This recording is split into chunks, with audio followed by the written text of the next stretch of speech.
గణేశాయ నమః. శ్రీ సరస్వతి నమః. శ్రీ గురుభ్యో నమః. భక్తులారా, వ్యాసప్రోక్త మహాభారత ఇతిహాసం యథాతథంగా చెప్పుకున్నాం. ఇందులో భాగంగా నిన్నటి వరకు ఆదిసభ, అరణ్య, విరాట, ఉద్యోగ, భీష్మ, ద్రోణ, కర్ణ, శల్య, సౌప్తిక స్త్రీ పర్వాలనే 11 పర్వాలు పూర్తి చేసాం. 12వ శాంతి పర్వంలో కూడా మనం 307 అధ్యాయాలు పూర్తి చేసి 308వ అధ్యాయంలోని 23వ శ్లోకం వరకు చెప్పుకున్నాం. ఈ రోజున 24 నుండి కొనసాగిద్దాం. కొనసాగించే ముందు వ్యాస భగవానుని ప్రార్థన చేసుకుందాం. వ్యాసాయ విష్ణు రూపాయ వ్యాసరూపాయ విష్ణవే నమో వై బ్రహ్మనిదయే వాసిష్ఠాయ నమో నమః. నారాయణం నమస్కృత్య నరం చైవ నరోత్తమం దేవీం సరస్వతిం వ్యాసం తతో జయముదీరయే. అంజనానందనం వీరం జానకీ స్వగనాశనం కపీసమక్షాంతారామందిరంగా భయంకరం సదా నింబవృక్షస్య మూలాధివాసాత్ సుధాశ్రావినంతిత్తమప్యప్రియంతం తరుం కల్పవృక్షాదికం సాధయంతం నమామీశ్వరం సద్గురుం సాయినాథం. సమర్థగురు సాయినాథ్ మహారాజ్ కీ జయ. ఏవమేవావగంతవ్యం నానాత్వైకత్వమేతయో ఏతద్విమోక్ష ఇత్యుక్తం అవ్యక్త జ్ఞాన సంహితం. ఈ రీతిగా ప్రకృతి పురుషుల ఏకత్వం, అనేకత్వం తెలుసుకోవాలి.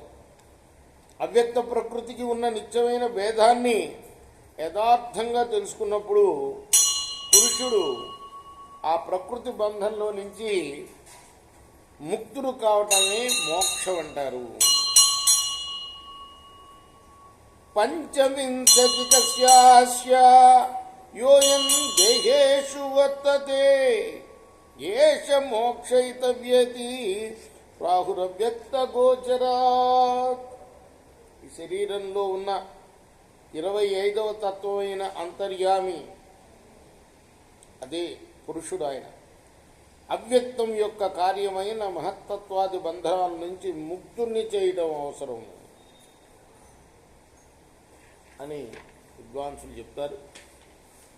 సోయమేవం విముచ్యేత నాణ్యతేతి వినిశ్చయః పరేణ పరధర్మాజ భవత్యేష సమేచ్ఛ వై. భీష్ముల వారు చెప్తున్నారు ఇదంతా కూడా. ఎవరికి? ధర్మరాజుకి. అనేక సందేహాలు ఆయనకి. ఆ సందేహాలన్నీ తీరుస్తున్నాడు కృష్ణుడు ఇచ్చిన బలంతో. నేనెక్కడయ్యా, నేను అంపశయ్య మీద ఉన్నాను, నేనేం చెప్పగలనంటే లేదు నీకు అంత శక్తి ఇస్తాను నేను, నువ్వే చెప్పాలి అని అంటే చెప్తున్నాడు. ఏ విషయాలు చెప్తున్నాడు? తను సొంతంగా చెప్పట్లా. ప్రశ్నకి సమాధానాలు అన్నీ కూడా ఒకప్పుడు జరిగిన విషయాలన్నీ చెప్తున్నాడు. సంవాదాలు. ప్రస్తుతం వశిష్ఠుడికి కరాళ జనకుడనే మహారాజుకి జరిగిన సంవాదం. అది కూడా అవ్యక్త ప్రకృతి, పురుషుడు, మోక్షము, వీటి గురించిన వివరాలన్నీ చెప్తున్నాడు అన్నమాట.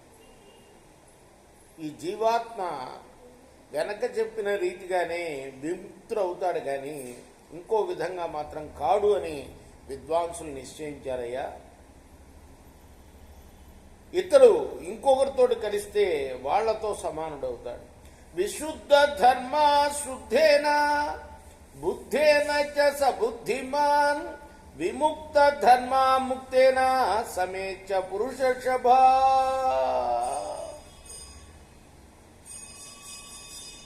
జీవాత్మ అనేవాడు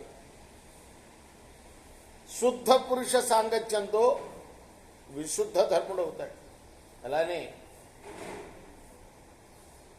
బుద్ధిమంతుడి సాంగత్యంతో బుద్ధిమంతుడు అవుతాడు. ముక్తుడి సాంగత్యంతో ముక్త లక్షణాలు కలవాడవుతాడు. వియోగ ధర్మిణా చైవ విముక్తాత్మా భవత్యథ విమోక్షిణి విమోక్షస్య సమేచ్ఛేహ తదా భవేత్. ప్రకృతి సాంగత్యం ఎవరికైతే దూరం అయిపోతుందో అదిగో వాళ్లతో కలవటం వల్ల విముక్తుడవుతాడు. అలానే మోక్ష ధర్మ సమేతులతో కలిస్తే మోక్షం వస్తుంది. శుచి కర్మ శుచిశ్చైవ భవచ్చమిత దీప్తిమాన్ విమలాత్మా చ భవతి సమేచ్చ విమలాత్మన. పవిత్రమైన ఆచారాన్ని పాటించే వాడితో కలిస్తే పవిత్రమైన పనులు చేస్తాడు, మంచి ఆలోచనలు కలవాడవుతాడు. నిర్మలమైన అంతఃకరణం కలవాడితో సాంగత్యం కలిగితే నిర్మలాత్ముడవుతాడు, తేజస్వి అవుతాడు. కేవలాత్మా తథా చైవ కేవలేన సమేత్య వై స్వతంత్రస్య స్వతంత్రేణ స్వతంత్రత్వం అవాప్నుతే.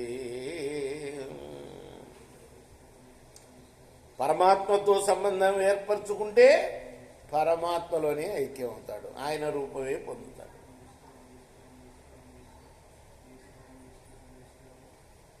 ఏతావతే తత్కథితం మయా తే తజ్జం మహారాజ యథార్థతత్వం అమత్సరత్వం పరిగృహ్య చార్థం సనాతనం బ్రహ్మ విశుద్ధమాత్రం. ఓ కరాళ జనక మహారాజా, వశిష్ఠులు వారు చెప్తున్నారు, నేను ఈర్ష్య ద్వేషాలు లేకుండా నీకు కలిగే ప్రయోజనాన్ని తెలుసుకొని వాత్సల్యంతో శుద్ధం సనాతనం సమస్తానికి ఆది సత్యస్వరూపమైన పరబ్రహ్మ యొక్క యథార్థ స్వరూపాన్ని వివరించానయ్యా. రేపు మిగతా భాగం కొనసాగిద్దాం. కృష్ణార్పణమస్తు. సాయి కృష్ణార్పణమస్తు. స్వస్తి ప్రజాభ్య పరిపాలయంతాం న్యాయేన మార్గేణ మహిమహింసా గోబ్రాహ్మణేభ్య శుభమస్తు. నిత్యం లోకాః సమస్తాః సుఖినో భవంతు. కృష్ణార్పణమస్తు. సాయి